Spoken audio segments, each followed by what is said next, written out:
क्योंकि पाकिस्तान एक बेहतरीन मुल्क है जिसके अंदर अल्लाह ताला ने इतनी बेहतरीन और आला किस्म की चीज़ों से नवाजा है। हम उसका इस्तेमाल बेहतर कर नहीं रहे, तो हम अपने एजुकेशन सिस्टम को इंटरनेट के थ्रू करना चाहिए। कि हमें चाहिए कि हम तमाम स्कूलों को कि टेक्नोलॉजी के साथ जुड़ें और अपनी जो भी एक्टिविटीज़ हैं उसको लाइव करें, ताकि एक दूसरों से सीखने का बेहतरीन मौका मिल सकता है।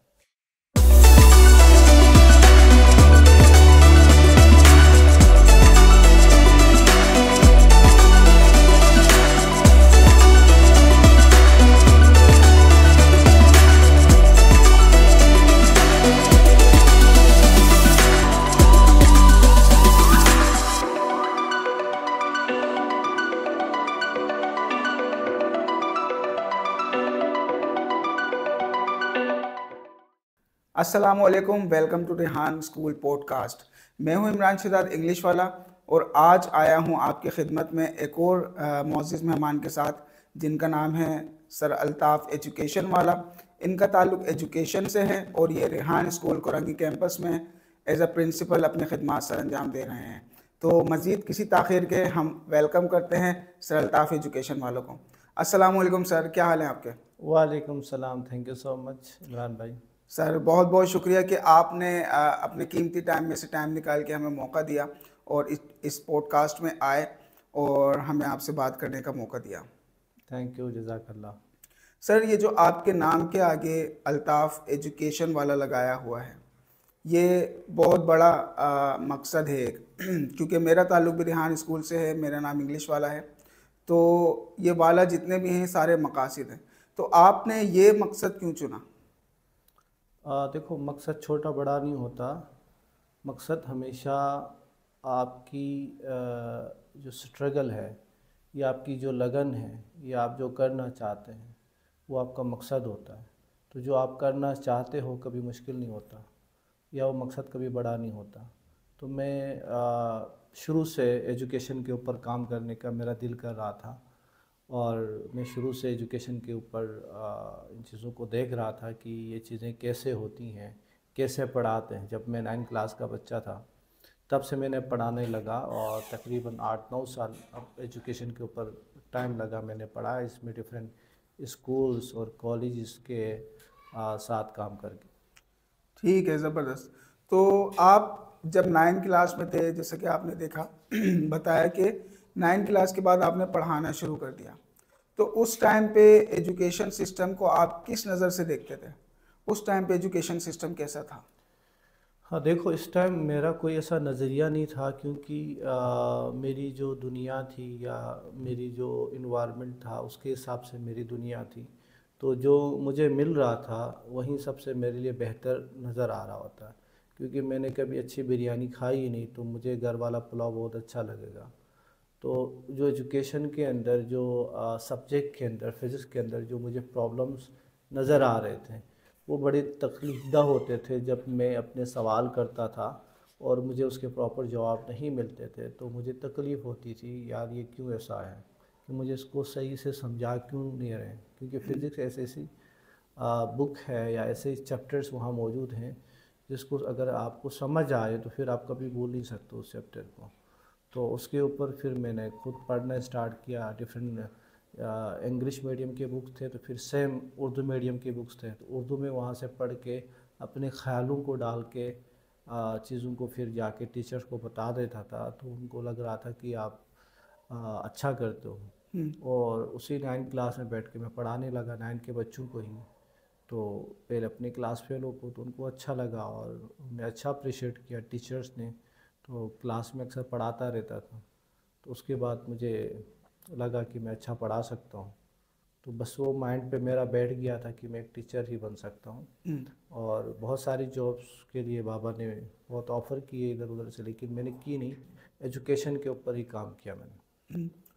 तो सर, पाकिस्तान जैसे मुल्क में हम रहते हैं और पाकिस्तानी तालीमी निज़ाम से आप भी वाकिफ़ हैं और मैं भी वाकिफ़ हूँ। तो आप पाकिस्तानी तालीमी निज़ाम को किस तरह से देखते हैं? देखो, पाकिस्तानी अगर तालीमी निज़ाम के तो हर शहर का हर स्कूल का डिफरेंट तरीके से पढ़ा रहे हैं। लेकिन यहाँ पे एक चीज़ ये मुझे देखने को मिली। मैं सोच रहा था शायद मैं वही बंदा हूँ जिसके लिए डिफरेंट प्रॉब्लम्स का शिकार है। ऐसे बहुत सारे ऐसे लोग हैं जो यूनिवर्सिटी से आते हैं, एमफिल से आते हैं, लेकिन उनको जॉब नहीं मिलती या वो कोई अच्छा कमा नहीं सकते या कुछ कर नहीं सकते। तो बेसिकली वजह भी ये होती है कि वो बंदा हो या वो इंसान हो, जब वो एजुकेशन हासिल करने लगता है उनकी बेसिक जो स्टेप्स होते हैं उस पे उनको सिखाया नहीं जाता कि आप ऐसा क्या काम कर सकते हो। असल जो चीज़ सिखाने के टाइम पे वो सिखाते नहीं हैं, उस पे जब मास्टर करने के बाद उस बंदे को पता चलता है यार मैं तो ये कर सकता था, मैंने क्यों नहीं किया, तो एक बड़ा वक्त उसका गुजर जाता है। तो बेहतर है उस बच्चे को 12-13 साल में उसको समझ आए कि वो कर क्या सकता है, क्योंकि हर इंसान को ख़ुद को नहीं पता होता है कि वो कर क्या सकता है। उसके लिए कोई मेंटोर का होना, कोई अच्छा असातिज़ा का होना या अच्छा पेरेंट्स का होना लाजमी है। वो उसके साथ चलें, देन उसको समझ आएगी मैं ये कर सकता हूँ, तो फिर उसको उसी फील्ड के ऊपर काम करना चाहिए, इसी फील्ड के ऊपर उसने अपनी एजुकेशन हासिल करना चाहिए, ताकि वो एक बेहतरीन अपने मुस्तकबिल बना सकता है। वो मुस्तकबिल सिर्फ अपने लिए वो नहीं बनाता, बल्कि अपने मुल्क के लिए, अपने वतन के लिए, अपने इलाके के लिए एक बेहतरीन मिसाल बन सकता है। तो ये चीज़ें हैं जो कि हम यूनिवर्सिटियों में या कॉलेज के अंदर ये बताते नहीं हैं कि आपकी फ़ील्ड क्या है, करना क्या है। अगर वो बच्चे ने बायो लिया है तो उसका मतलब वो डॉक्टर ही तो नहीं बनता, उसके अलावा भी बहुत सारे फील्ड हैं, तो उसको हर चीज़ को ब्रीफ करके बताना चाहिए कि ये चीज़ें हैं। अगर कोई इंग्लिश में मास्टर कर रहा होता है तो उसके सिर्फ दिमाग पे ये है कि मैं एक इंग्लिश टीचर बन सकता हूँ। और अगर किसी ने मैथमेटिक में किया तो उसको लग रहा है कि मैं इंजीनियर हूँ। तो सिर्फ हमने अपने माइंड को एक महदूद सांचे पे डाला है और उसके ऊपर ही हम सोच रहे होते हैं, क्योंकि ये जो ट्रेडिशनल चीज़ें चली हुई आती हैं हम उसी के ऊपर देखते आते हैं। क्योंकि मेरी ख़ानदान में कोई बल्ब बनाने वाला नहीं है, मेरी ख़ानदान में कोई गाड़ी बनाने वाला नहीं है, मेरे ख़ानदान में या मेरे इलाके में कोई नई चीज़ ईजाद करने वाला नहीं है, क्योंकि वही लोग हैं, इंजीनियर हैं, डॉक्टर हैं, अदर चीज़ें हैं। तो हम उनको देख के अपनी अपनी पढ़ाई को देखते यार ये तो अच्छी ज़िंदगी गुजार रहा है, तो मेरा बच्चा भी डॉक्टर बने, मेरा बच्चा भी इंजीनियर बने। तो ये चीज़ों के ऊपर है कि असल एजुकेशन ये नहीं है कि आपने एक रेस लगानी है और एक डिग्री लेनी है या एक आपने पोस्ट लेनी। एजुकेशन तालीम बेसिकली कहते हैं आपने अपने इलाके को फ़ायदा देना, अपने मुल्क को फ़ायदा देना, आप अपने आप को और अपने आने वाली नस्लों को फ़ायदा देना, कुछ नया करने को इल्म कहते हैं। तो हम एक देखी देखी चीज़ों पे जा रहे होते हैं। तो ये तालीमी निज़ाम का कोई इसमें मसला नहीं है, ये हमारी अपनी जहनों का मसला है। इधर से निकलना चाहिए हमें बाहर, ताकि हमें समझ आएगी कि यहाँ क्या हो रहा है, दूसरे ममालिक में क्या हो रहा है। अगर कोई मुल्क तरक्की कर रहा होता है उसके रीज़न देखने चाहिए कैसे। जब हमारा बच्चा बीमार होता है तो हम 10 डॉक्टर से मशवरा लेते हैं, इसी तरह किसी बच्चे का फ्यूचर के बारे में भी 10 डॉक्टर से मशवरा ले लें, ये बच्चे क्या कर सकते हैं, इस बच्चे का टेस्ट ले लें, ये अपनी लाइफ में कर क्या सकता है। हम वो बच्चे का वो कर नहीं रहे होते हैं। बस हमने एक सिस्टम बनाया है कि बच्चे स्कूल जाएं और छुट्टी करके आएँ, स्कूल जाएं छुट्टी करके, और साल के आखिर में हमने उसके नंबर्स देखने हैं कि नंबर अच्छे हैं या नहीं है। तो हम इसके ऊपर हैं, तो हमें निकलना होगा, तब्दीली लानी होगी। अगर मैं लाऊंगा, आप लाएंगे, तो फिर आहिस्ता आहिस्ता ये तब्दीलियाँ आती रहेंगी। अक्सर ज़्यादातर यही होता है कि जितने भी पेरेंट्स हैं और जितने भी पढ़ाने वाले असातिज़ा हैं, चाहे वो स्कूल में हो, कॉलेज में हो या यूनिवर्सिटी में हो, वो बच्चों का ऐसा माइंडसेट सेट करते हैं कि तालीम को पैसे से जोड़ देते हैं। तो जिसकी वजह से बच्चा भी जो है वो सिर्फ तालीम को पैसों की ही नज़र से देखता है कि ये तालीम मैं हासिल करूँगा तो मैं इतने पैसे कमा सकता हूँ, मैं इंजीनियर बनूंगा तो मैं इतने पैसे कमा सकता हूँ। तो वो भी तालीम को पैसों से तोलने लग जाता है। तो आपको क्या लगता है कि हमें तालीम को किस नज़रिए से देखना चाहिए? क्या पैसों के नज़रिए से देखना ठीक है, या फिर जैसे कि आपने बताया कि माशरती बदलाव हो, बेहतरी की तरफ जाए हमारा मुआशरा? आपका क्या ख्याल है इस बारे में? देखो, डिपेंड करना, अगर एक मैं गरीब घर से ताल्लुक़ रखता हूँ तो मैं हमेशा पैसों के पीछे भागूंगा। अगर मैं अपने बच्चे को एजुकेशन दिला रहा हूँ तो मैं इस नज़रिए से दिला रहा हूँ कि वो आने वाली जो ज़िंदगी है मेरे बुढ़ापे में वो अच्छा ज़िंदगी गुजार सकते हैं, मैं अच्छा बैठ के खा सकता हूँ, क्योंकि उसकी गरीबी उसको मजबूर करती है। इसी तरह अगर एक पैसे वाला है, बहुत सारे पैसे वाला है और लाखों करोड़ों कमाने वाला है, तो वो कभी भी वो बच्चा इस तरह अपने आप को पढ़ नहीं रहा होता। अगर वो बहुत ज़्यादा पैसे वाला है तो वो सियासत के ऊपर जाने की कोशिश करेगा, वो डिफरेंट और चीज़ों के ऊपर करना चाहेगा। तो बेसिकली जो तालीम है, जैसे मैंने बताया, तालीम जो है उसका मीनिंग ये है कि कुछ नया करना और उससे माशरे के अंदर तब्दीलियाँ लाई जाएं, अपने आप के अंदर तब्दीलियाँ लेके आएँ और इलाके को, अपने मुल्क को एक बेहतर ममालिक में शामिल किया जाए, क्योंकि पाकिस्तान एक बेहतरीन मुल्क है जिसके अंदर अल्लाह ताला ने इतनी बेहतरीन और आला किस्म की चीज़ों से नवाजा है। हम उसका इस्तेमाल बेहतर कर नहीं रहे, क्योंकि ऐसी तालीम हमने हासिल ही नहीं की कि हम पहाड़ों से कैसे पैसे बना सकते हैं, हम अपने पहाड़ों से कैसी चीज़ों को बना सकते हैं। और इसी तरह जो दरिया है उससे अगर बिजली बनाए तो पूरे आप अपने मुल्क तो छोड़ें, आप गैर मुल्क को भी आप बिजली फ़राहम कर सकते हैं। जो चीज़ें मौजूद हैं हम उसका इस्तेमाल नहीं कर रहे हैं। तो तालीम ये होना चाहिए कि हमारे जो अपनी चीज़ें हैं उसको पहले बेहतरीन इस्तेमाल करना चाहिए। अगर मैं एक बड़ा तालीम याफ्ता हूँ, अगर मुझे खुद का खाना खुद खाना नहीं आता तो मेरी उस तालीम का क्या फ़ायदा। अगर मुझे अपने माशरे के अंदर सही से बात करनी नहीं आती तो मेरी वो डिग्री का क्या फ़ायदा। मैं अपने माशरे को बदल नहीं सकता हूँ तो मेरी डिग्री का क्या फ़ायदा। तो बेसिकली पहले हमने अपने घर को ठीक करना है, अपने इलाके को ठीक करना है। तो पैसा कोई बड़ी बात नहीं होती, पैसा कमाना बड़ी बात नहीं होती। अगर आप एक बेहतरीन माशरे में एक किरदारनुमा बनते हैं, आप माशरे को बदलने जाते हैं, तो रिज़्क़ तो अल्लाह ताला ने देना है। वो आप जितनी मेहनत करेंगे अल्लाह ताला उतनी आपको रिज़्क़ दे देगा। बिल्कुल, बिल्कुल। लेकिन जैसा कि आपने बताया कि तालीम हमें इस नज़र से देखना चाहिए कि जो हमारे माशरे को बेहतर कर सके।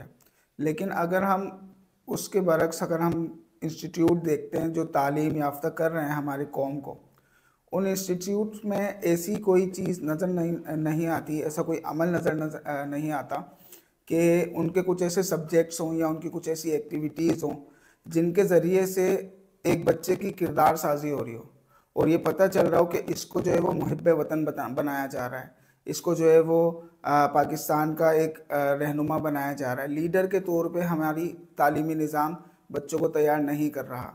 जब बच्चे कॉलेज यूनिवर्सिटी पास करते हैं तो वो बजाय लीडर बनने के वो जॉब ढूंढ रहे होते हैं और वो मारे मारे फिर रहे होते हैं। उनके पास इतना भी जहन नहीं होता कि हम जो है वो खुद से कुछ कर सकें। तो इन इंस्टीट्यूट्स में आप क्या चेंजिंग लाना चाहेंगे या इन लोगों को क्या पैगाम देना चाहेंगे कि अगर आप ये चीज़ें भी अपने स्कूल में ऐड करें, अपने कॉलेज में ऐड करें, तो फिर हमारी कौम का जो बच्चा है वो बेहतरीन इंसान बन सकता है, कौम का जो फ़ायदा देने वाला बन सकता है। जी बिल्कुल, अगर देखा जाए तो जितनी भी इजादात हुई है ना, इसमें से किसी स्कूल में पढ़ा नहीं है वो बच्चा। सिर्फ वो जो सलाहियत अल्लाह ताला ने उनको दी है ना, उसका वो बेहतरीन इस्तेमाल करता है। तो स्कूलिंग सिस्टम हो या कोई भी सिस्टम हो, वहाँ पे उस बच्चे को उस स्कूल सिस्टम के जैसा बनाने की कोशिश कर रहा है। अगर मेरे स्टूडेंट आएगा, मेरे पास बच्चा पढ़ने आएगा, तो मैं अपना जैसा बनाने की कोशिश करूँगा। मैं अपने जैसे बनाने की कोशिश करूँगा, तब तक वो वक्त बहुत आगे चला जाता है। तो उसको ज़रूरत है उस बच्चे की कि उसके अंदर जो सलाहियत है उसके हिसाब से उनको पढ़ाया जाए। उस बच्चे की सलाहियत के हिसाब से उसको अगर पढ़ाया जाए तो माशरे में एक नया चीज़ कर सकता है, एक नई चीज़ों को ईजाद कर सकता है, नई चीज़ें बना सकता है, नया एक बिज़नेस कर सकता है। क्या अगर 100 साल पीछे जाएं या 50 साल पीछे जाएं तो किसी के माइंड में ऐसा था कि हम ऑनलाइन बिज़नेस कर सकते हैं, या किसी के माइंड में था कि हम मुल्क को दूसरे मुल्क आपस में बिजनेस कर सकते हैं? बिल्कुल नहीं था, क्योंकि इसके लिए तैयार तो हुए नहीं थे।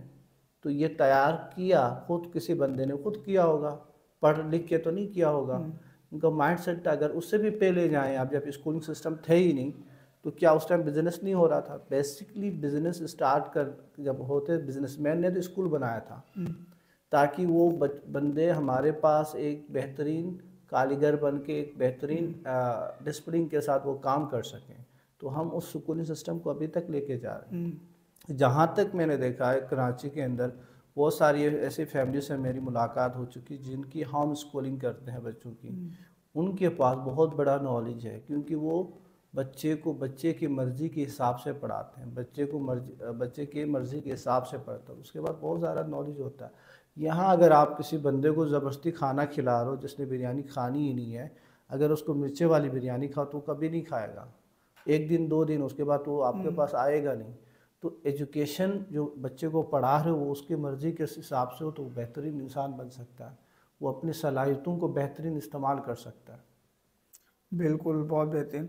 आपके अगर हाथ में एजुकेशन सिस्टम होता पाकिस्तान का या कराची का, तो फिर आप उसको किस तरह से लेके चलते तमाम स्कूल्स को, तमाम कॉलेज को, कि अगर एक 14 साल की पढ़ाई करने के बाद एक पाकिस्तानी तैयार हो रहा है, तो आप उस पाकिस्तानी को कैसा देखना चाहते हैं कि बचपन से लेके 14 साल तक, यानी कि इसमें स्कूल भी आ गया आपका, इसमें कॉलेज भी आ गया, इसमें एक यूनिवर्सिटी भी आ गई।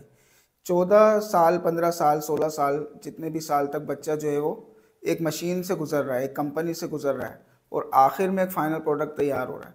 आप उस फाइनल प्रोडक्ट को कैसा देखना चाहते हैं कि उसमें ये चीज़ें होनी चाहिए थी? देखो, दौर के हिसाब से एजुकेशन में बहुत तब्दीलियाँ आई। जब कल मैं बात कर रहा था, जब किताबें हमारे पास नहीं थी तो हम गवर्नमेंट ऑफ पाकिस्तान से परमिशन लेके किताबें ख़रीदना होता था, और उस टाइम हर बंदा एजुकेशन से वाबस्ता नहीं था, नहीं पढ़ सकता था, बहुत महंगा था। तो तब फिर जब फ़ोटोकॉपी की मशीन आई तो एजुकेशन को और आसान हो गया, बहुत लोगों ने उसमें हर बच्चे के पास हाथ में बुक आई, आसान हो गया।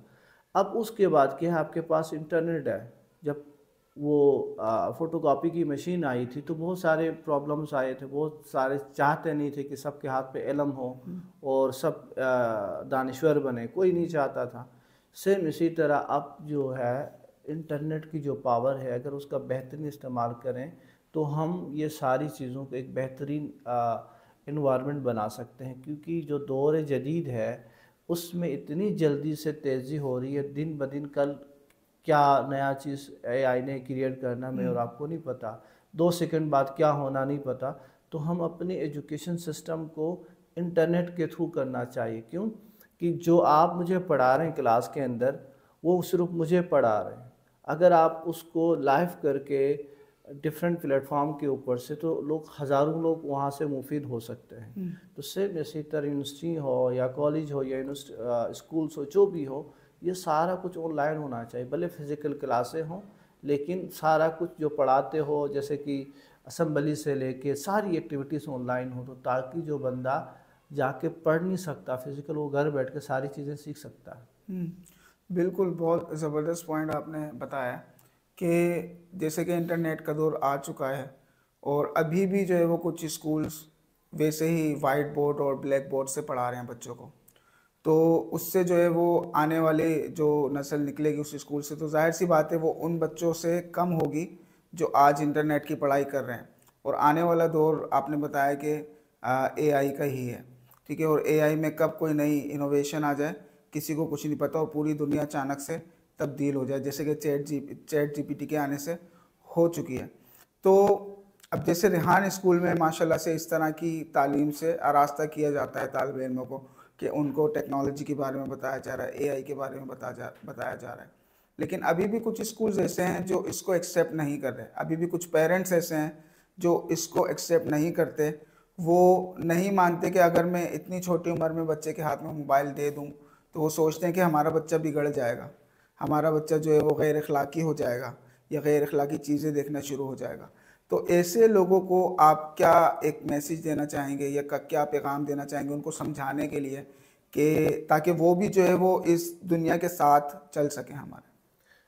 देखिए सर, मेरा तकरीबन 6 साल 7 साल मेरे एजुकेशन से वाबस्ता था।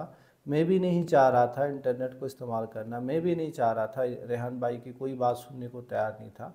मैं हर इंटरव्यू में कह रहा हूँ, उसका शुक्रिया है कि उसने मुझे 6 महीना बर्दाश्त किया, और 6 महीने के अंदर जो रेहान भाई ने सिखाया है, मैंने आज तक यूनिवर्सिटी के हो या कॉलेज हो या स्कूल हो, उधर से मैंने नहीं सीखा। हालांकि रेहान भाई ने फ़िज़िकल अगर मुझे पढ़ाया तो कोई 10 दफ़ा क्लासें ली होगी, लेकिन ज़्यादातर चीज़ें वो क्या करते हैं, ये करें, ऐसा करें, ऐसा करें। तो जो इंटरनेट की जो पावर है ना, जो आने वाला वक्त है, रेहान भाई जब पिछले साल जब मुलाकात हुई तो कहा कि इसके पास इतनी पावर होगी, जो आप बोलेंगे करेंगे। तो मुझे यकीन नहीं आ रहा था उन बातों पे। 6 महीने बाद चैट जीपीटी आई और कहा, आ जाओ बेटा, मैं आपको कुछ सिखाने जा रहा हूँ। मैं गया, चैट जीपीटी निकाल के दिखाई, ये चैट जीपीटी है। कुछ महीने पहले दोबारा मैं गया तो कहा कि ये ऐनी है, इससे बात करो। मैंने कहा, बात की, मुझे अच्छा लगा। तो इतना जल्दी तब्दील हो रहा, तो मैं ये कहूँगा कि मैं कोई एडवाइस या कुछ नहीं कर सकता, क्योंकि जो हमारे उस्ताद मोहतरम, उसके बहुत सारे वीडियोस पढ़ें। अगर वो वीडियोस वहाँ जाके देखें, हर बंदे को समझ आएगी। मुझे भी नहीं आया था, आज मुझे समझ आ रही है। आज मैं खुश हूँ अपनी ज़िंदगी से। अगर मेरा टाइमिंग अगर यहाँ पे 18 घंटे भी हो तो मैं खुशी से चीज़ों को देख रहा हूँ। तो वजह क्या है कि उस चीज़ के साथ लगन है, मोहब्बत है। तो ये मोहब्बत ही इंसान को सिखाती है, अगर किसी चीज़ से आपसे मोहब्बत हो। तो आज दौर बहुत तेज़ी से बदलता है, हमें उस दौर के साथ चलने के लिए लाजमी हमें ये चीज़ें अडॉप्ट करनी पड़ेंगी। तो आज नहीं तो कल तो करना है, इससे बेहतर नहीं है कि मैं आज ही कर लूँ उसको। बिल्कुल, बहुत बहुत शुक्रिया। आखिर में कोई पैगाम आप देना चाहें सारे एजुकेशन सिस्टम जो है हमारा, जो स्कूल है, कॉलेज है, यूनिवर्सिटीज़ हैं, क्योंकि आप रेहान स्कूल के प्रिंसिपल हैं और रेहान स्कूल टोटली एक एआई स्कूल है, टेक्नोलॉजिकल स्कूल है। तो इस हवाले से आपका जो एक्सपीरियंस है यहाँ पर एज अ प्रिंसिपल, वो बहुत सारे प्रिंसिपल उस एक्सपीरियंस से महरूम है। तो उनको कोई आखिर में पैगाम देना चाहें कि क्या करना चाहिए उनको, ताकि उनका स्कूल और उनके स्टूडेंट्स भी जो है वो बेहतरी की तरफ आएँ, जो दुनिया चल रही है उसकी तरफ आएँ। देखो, आज हर तीसरे बंदे के हाथ में मोबाइल फ़ोन मौजूद है, हर तीसरे बंदे के हाथ में टेक्नोलॉजी मौजूद है, लेकिन उसकी पावर को नहीं जानते हम लोग। इसी तरह अगर कोई स्कूल कहता है मेरा बच्चा मोबाइल फ़ोन इस्तेमाल नहीं करता, तो ऐसा हरगिज़ नहीं है। मैंने कोई ऐसी फैमिली नहीं देखी आज तक कि जिनके घर में मोबाइल फ़ोन ना हो। हर तीसरे घर में 5 से 6 मोबाइल फ़ोन है, तो वो बच्चा लाजमी चला रहा है। तो अगर वो बच्चा अभी से चला रहा है तो बेहतर नहीं है कि हम उसको उसी मोबाइल के थ्रू ही, क्योंकि हर बच्चे का शौक़ है कि मोबाइल पकड़ना, तो उसी के थ्रू हम उसको सिखा सकें। क्योंकि टेक्नोलॉजी हो या एआई हो, इतना तेज़ी से जा रहा है, तो हम उस बच्चे को उस तरह ही तेज़ बना लें, न कि उसको स्लो स्लो लेके चलें। तो हमें चाहिए कि हम तमाम स्कूलों को कि टेक्नोलॉजी के साथ जुड़ें और अपनी जो भी एक्टिविटीज़ हैं उसको लाइव करें, ताकि एक दूसरों से सीखने का बेहतरीन मौका मिल सकता है। जी, बहुत बहुत शुक्रिया। ये थे हमारे साथ सर अल्ताफ़ एजुकेशन वाला, रेहान स्कूल कोरंगी कैंपस से। मैं हूँ इमरान इंग्लिश वाला।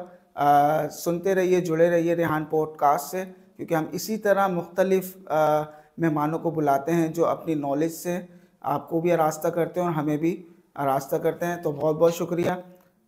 आपसे इजाज़त चाहूँगा। अल्लाह हाफ़िज़।